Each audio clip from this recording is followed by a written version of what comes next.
My body matured faster than most girls my age. When I turned 18, my overprotective brother worried I'd be taken advantage of, so he asked his best friend to look after me. But the first time we met, that man's eyes never left my body. After I graduated from college, he kept crossing the line, again and again. By day, he was my boss, and by night, I was his personal assistant. For 4 years, we kept our affair a secret. He molded me into exactly what he liked, and the worst part, I let him. One day, his ex-fiancée came back from overseas. He slipped out of my bed in the middle of the night and rushed to the airport to pick her up. Humiliated but unwilling to let go, I followed him there, only to watch him gently stroke another woman's hair right in front of me. He turned to me and said, "Jennifer Huckabee, 4 years ago, you were the one who crawled into my bed while I was drunk. The way you're behaving now, it's really pathetic." The way he looked at her was soft, and the way he mocked me was sharp and deliberate. I suddenly realized he was right. This was meaningless. So I lowered my head, texted my brother to tell him I'd accept the Sinclair family marriage proposal, then looked up at that man and smiled. "All right then, goodbye." Marvin Huckabee, my brother, called not long after. I could hear the relief in his voice through the call, surely because he thought I had finally let go of the man I had loved for years. What he did not know was that the man I was madly in love with was his best friend, Devin Woodford. After hanging up, I picked up the resignation letter I already prepared and headed for HR. However, the process stalled at the final step. "Ms. Huckabee, if you want to resign within a week, you'll need the CEO's signature for approval." Devin again. Even at the very end, I still could not avoid him. I tightened my grip on my phone, walked to the end of the empty hallway, and dialed that all-too-familiar number.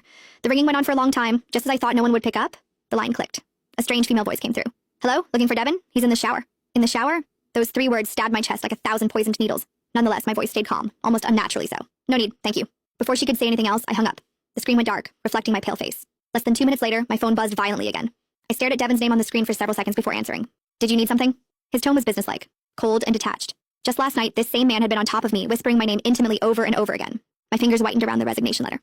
"Mr. Woodford, there's a document that needs your signature before the process can go through." He gave a low hum of acknowledgement, then added, almost as an afterthought, "Oh, right. Stop by later and pack up the rest of your stuff. She's moving in. The apartment in the western suburbs is empty. You can stay there. I promised Marvin I'd take care of you." 4 years ago, he pulled me into his bed while drunk, tossing me the charity of being his bedmate. 4 years later, under the excuse of loyalty to his best friend, he was offering me a place to live. His carefully considerate gestures were so absurd, they almost made me laugh. "That won't be necessary, Mr. Woodford," I said, forcing a smile. "I'm an adult. I can take care of myself." Once he signed the resignation form and I finished my last handover, the ridiculous 4 years between us would finally come to an end. Me? I was getting married. I opened my eyes in the hotel room as morning light streamed in. For the first time in years, I felt more awake than in any morning I had spent by Devin's side. I called a car and returned to the villa I'd lived in for 4 years. However, the moment I stepped inside, I almost thought I had walked into the wrong house. The once minimalist black and gray space was instead drenched in warm tones. The entryway wall, where I had begged him for a month to let me hang even a single plush toy, had been transformed into a display filled with stuffed animals. "Melissa likes it this way." Devin's voice sounded from behind me. When I turned, he looked slightly troubled. "She came by yesterday, saw your things and got upset." It was not until he led me to the storage room that I understood what he meant. In the corner, all my luggage was piled up like garbage. It was a chaotic mess of things that once held meaning.